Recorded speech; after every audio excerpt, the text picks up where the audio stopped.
Hello views, welcome to TJMS Tamil channel. நீ நான் காதல் சீரியலுக்கான அப்கமிங் எபிசோட்ல முரளி ஃபோன் பண்றாங்க. அபி வரமாட்டேன்னு சொல்லிட்டு மறுக்கிறாங்க. இல்ல தான் இருக்கா அபி, நீங்க மட்டும் இப்போ வரலன்னா நான் என் உயிரையே மாச்சுப்பேன் அப்படின்னு சொல்லிட்டு முரளி மிரட்டுறதன் பேர்ல என்ன பண்றாங்க, அபி வேற வழி இல்லாம வெளியில வராங்க. எதுக்காக இப்போ வர சொன்னீங்க அப்படின்னு சொல்லிட்டு அபி கேட்க, வாங்க அபி, நான் உங்களுக்காக தான் எதிர்பார்த்துட்டு இருந்தேன். அன்னைக்கு நான் இருந்த சூழ்நிலை வேற, அதனாலதான் அது மாதிரி நடந்து போச்சு, என்னை மன்னிச்சிடுங்க.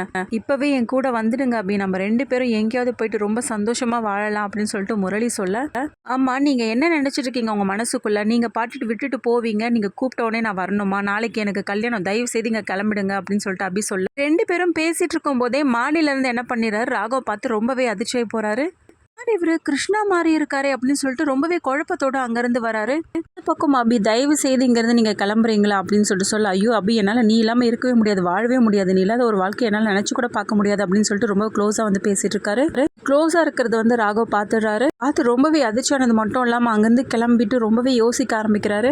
என்ன இது, ஏன் இப்படி எல்லாம் நடக்குது, இந்த அபிக்கு முன்னாடி தெரியுமா தெரியாதா இவர் யாருன்னு, என் அக்காவோட வாழ்க்கையை துரோகம் பண்ணணும், இந்த கிருஷ்ணா வர ஏன் இப்படி இருக்காரு, ஏற்கனவே கிருஷ்ணா அவங்க அக்கா கூட ரொம்பவே அன்பா இருந்ததெல்லாம் பார்த்து ரொம்பவே எரிச்சல் அடைகிறாரு. முரளியை பார்த்து, அபி இங்க இருந்து நீ இப்ப மட்டும் கிளம்பலன்னு வச்சுக்கே, எல்லாரையும் கூப்பிட்டு உன்னை அவமானப்படுத்திடுவேன் அப்படின்னு சொல்றதன் பேர்ல அங்கிருந்து கிளம்பிடுறாரு. அபியோட மனசை மாத்த முடியலையே அப்படின்ற வருத்தத்துல என்ன பண்ணலாம்னு யோசிச்சுட்டு என்ன பண்றாரு, மாப்பிள்ளைய கடத்திடுறாரு. கல்யாணம் வந்து நின்று போகுது. இது எல்லாத்தையும் மனசுல வச்சுக்கிட்ட ராகவ் நினைக்கிறாரு, இவங்க ரெண்டு பேரும் பிளான் பண்ணி தான் கல்யாணத்தை நிறுத்திருக்காங்க அப்படின்னு சொல்லிட்டு, தேவை கூடாது, என்னோட அக்கா வாழ்க்கை நல்லா இருக்கும்னா கண்டிப்பா நான் அப்படியே கல்யாணம் பண்ணி தான் ஆகணும் அப்படின்னு சொல்லிட்டு என்ன பண்றாங்க, அப்படியே வந்து கல்யாணம் பண்ணிக்கிறாரு. ராகவ் அபி மேல ஒரு தப்பான அபிப்பிராயத்தோட கல்யாணம் பண்ணிக்கிறாரு.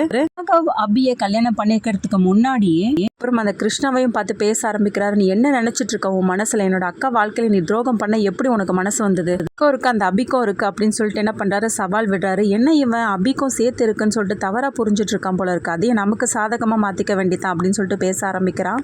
ஆமா என்னால அபி இல்லாம இருக்கவே முடியாது அப்படின்னு சொல்லிட்டு சொல்ற மாதிரி பேசிட்டு இருக்காரு. அதுக்கப்புறம் ராகவ் வந்து அபி கிட்ட நடந்துக்கிறத பார்த்து அபி ரொம்பவே வருத்தப்படுறாங்க. எதுக்காக இப்படிலாம் நடந்துக்கிறாங்க, நம்ம என்ன தப்பு பண்ணோம் அப்படின்ற மாதிரி. நான் என்ன தப்பு பண்ண, ஏன் என்கிட்ட இதை மாதிரிலாம் நடந்துக்கிறீங்க, ஏன் கோவத்தோட இருக்கீங்க, ஏன் அப்புறம் ஏன் என்ன கல்யாணம் பண்ணிக்கிட்டீங்க அப்படின்னு சொல்லிட்டு கேள்வி கேட்க, இது கல்யாணம் ஏன் பண்ணிக்கிட்டேன்னு கேட்குறியா, அதுக்கெல்லாம் ஒரு காரணம் இருக்கு அப்படின்னு சொல்லிட்டு கேட்க, என்ன காரணம் அப்படின்னு அபியும் கேட்க, அதுக்கெல்லாம் நேரம் காலம் வரும்போது நானே சொல்றேன், பெரிய ஒரு துரோகத்தை பண்ணிட்டு எப்படி என்கிட்ட நீ இந்த மாதிரி வந்து கேள்விலாம் கேட்டுட்டு இருக்க அப்படின்னு சொல்லிட்டு ராகவ் வந்து ரொம்பவே கோவமா பேசுறாரு. என்ன துரோகம் பண்ண சொல்லுங்க அப்படின்னு சொல்லிட்டு என்ன பண்றாங்க, அபி கேட்கறாங்க. இருந்தாலும் அவர் வந்து சொல்ல மறுக்கிறாரு.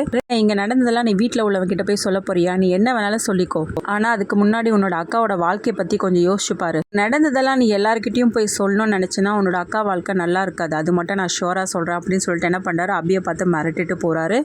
என்ன இவரு ஏன் இப்படிலாம் பேசிட்டு இருக்காரு, நம்ம என்ன தப்பு பண்ணோம், எதனால இது மாதிரிலாம் நடந்துட்டு இருக்காங்க அப்படின்னு சொல்லிட்டு ஒரே குழப்பத்தோட இருக்காங்க அபியும்.